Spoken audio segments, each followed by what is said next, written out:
خداوند مهربان در کلام زیباش در سوره حجرات به ما انسانها یک حکمتی را بیان میکنه. یک حکمتی را. اعوذ بالله من الشیطان الرجیم. یا ایها الناس انا خلقناكم من ذکر و انثى وجعلناكم شعوبا وقبائل لتعارفوا ان اکرمکم عند الله اتقاکم. صدق الله العظیم. دخترکایی که لاغر هستند میخواهند فربیچه شوند، اصلچه شوند.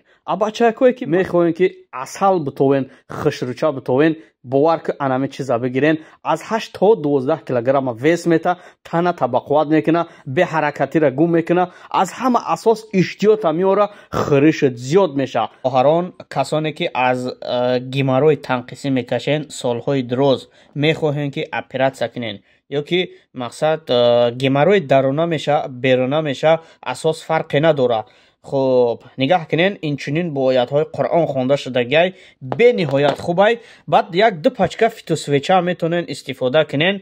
چخیلی که قید کرده گذاشتم زن و مرد فرقی نداره. کسانی که همین دورو را دسترس کردن میخواهند نمروی ما در شبکه دوستای عزیز، خداوند مهربان در این آیه مبارکه به همه انسانها ندا میزنه. ندای مهربانه پروردگار به طرف همه انسان هاست. یا ایها الناس، ای انسان ها، انا خلقناکم من ذکر و انثى. پروردگار میگه ما شما را از یک مرد زن خلق کردیم. که اون مرد زن بابا آدم و ماما حوا است. یعنی بابای همه انسانیت، پدر همه انسانیت، مادر همه انسانیت. اما بابا آدم و ماما حوا است. و دوام در خدا چی میگه؟ و جعلناکم شعوبا و قبائل. خداوند مهربان میگه من شما را از یک ریشه پنهان کردم. ریشه شما یک است، اما همین ریشه را من چندین شاخه ها دادگی است، با چندین شاخه ها جدا کردم.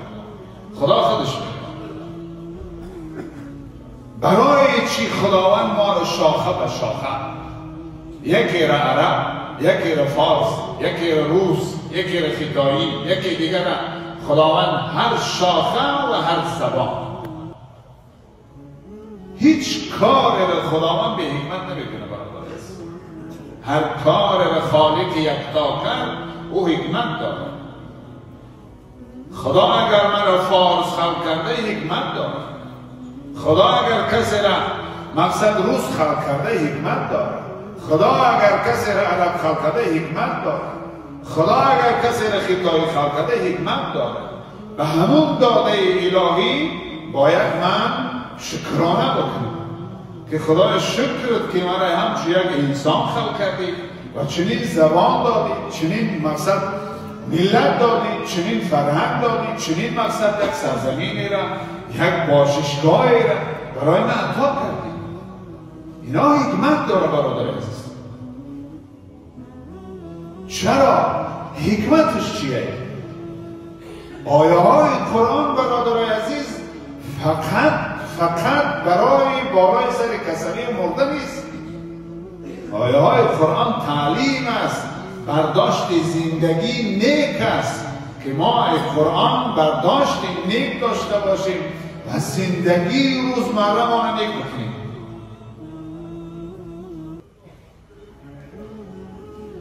پروردگار مهربان میگه لتعارفوا، به خاطر شما و شاخه ها و شاخه ها، ملت به ملت، قبیله به قبیله جدا کردیم تا که یکدیگر رو بشناسیم، محبت کنیم، دوستی کنیم، رفت و بیاد کنیم، احترام بگذاریم به یکدیگر. پیغمبر نازنین صلی الله علیه و سلم به خاطر اینکه زمان بیایه که مبادای عرب به اولاد پیغمبر بودنش نسبت دیگرها فخر کنن، نسبت دیگرها خودش بالا بگیرن، به این خاطر پیغمبر صلی الله علیه و سلم بود یک مبادا این بلا نیاید داخل مردم، اعلام کرد یا الناس، ای مردم. اینجا پیغمبر صلی الله علیه و سلم با مردم صحبت داره. دیگر روایت یا ایها الذین آمنوا، دیگر روایت یا مهاجرین و الانصار، ای مهاجران و انصار. پیامبر صلی الله علیه و سلم چی میگه در دوام؟ لا فرق لعربی علی العجم، لا فضل لعربی علی العجم. هیچگاه گمان نکنید که عرب ها بهتر از عجم ها هست. هیچگاه گمان نکنید که با مقصد شما خودتان عرب بدانید، خودتان مقصد از نزدیکای پیغمبر بدانید، خودتان از سرزمین پیغمبر بدانید بگید ما بهترین. نه، اینجا هیچ بهتریت نیست، اینجا هیچ بهتریت نیست. بله به عرب بودن که خدا تو را خلق کرده شکر بگو، بله به فارس بودن که خدا تو را خلق کرده شکر بگو. انا همین اصالت خود از دست ندید، اصالت خود از دست ندید. اما فخر نباید مقصد بر دیگرها داشته باشید، اما این که خدا تو را در یک قشر، در یک شاخه، در یک زبان، در یک منطقه خلق کرده است، این حکمت داره و این نعمت الهی است و این را باید قدردانی کرد. این اکرمکم عند الله اتقاکم. خداوند مهربان میگه همون نفر بهتر است که تقوای الهی را زیادتر کنه. کسی زیادتر از خدا ترسید بهتر همون. مهم نیست کی باشد. بلال حبشی چهره سیاه غلام آمد بهتر از کی شد؟ از ابو جهل شد، بهتر از ابو لهب شد. اینجا عرب بودنش چی کارا بود نکرد، خیش پیغمبر بودنش چی کارا بود نکرد، در پهلوی خانه خدا بودنش چی کارا بود نکرد. چرا این صحبت من پیش کردم برادر عزیز؟ امروز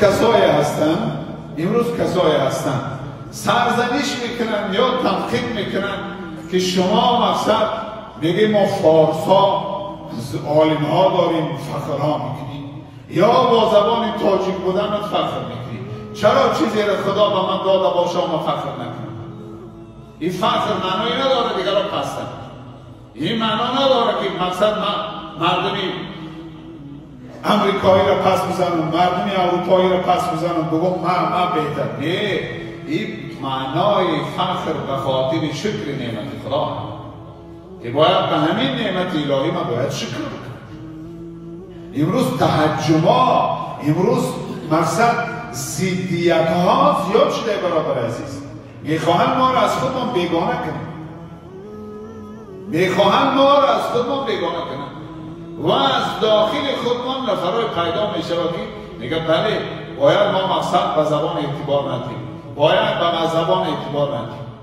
میگه خطای برادر عزیز، ما مردمی اساسا همین مردمی تاجیک برادر عزیز از سبب ان همین بی اهمیتی، از سبب ان همین ساده فهمیمان، از سبب ان همین در راه باور کردن آن خیلی از بزرگی رای دست دادگی، خیلی از بزرگی رای دست دادگی باور کردیم، گوش کردیم. خب رنگ خودمان همین دلصاف که از این مردم تاجیکی ما رنگ خودمان اونها را هم دلصاف گفتیم اینا را هم رنگ ما دلسوزن، همه چی ما نایبست گرفتن، همه چیز ما نایبست دادیم. این برادر عزیز بارها درباره اینکه دین مالی همه ای را ما صحبت کردیم. در دین هیچ که جدا نیست. دین اسلام هر کسی لا اله الا الله میگه، او خیتایی ای، او تاجیک ای، او ازبک ای، او ارس ای، او نیمس ای، هر کسی هست در دین برابره، در دین برابره. او برادر دینی ما احترام میگذاریم، ما تار سر میکنیم، اما در زبان داشتن، در سرزمین داشتن، در وطن داشتن. خدا میگه ما شما رو قبیله ها خلق کردیم، سرزمین ها دادیم، به خاطر چی؟ به خاطر اینکه همه رو پاس بداریم.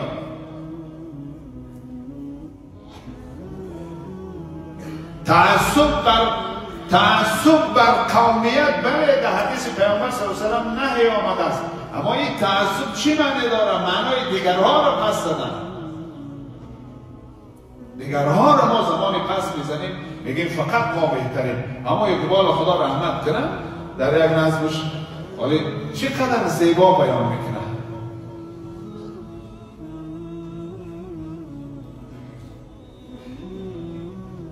معنای نظمش همیه. سر خط فراموش کردم، شاید در دوام بیادم بیاید. مقصد همیه که اقبال میگم هیچ وقت عرب اگر به سرخ بودنش، عرب ها سرخ رو زیادتر، مردم عرب برمیتری مشهوری، به سفید پوستیش یا به عرب بودنش اگر ناز کرد ترک عرب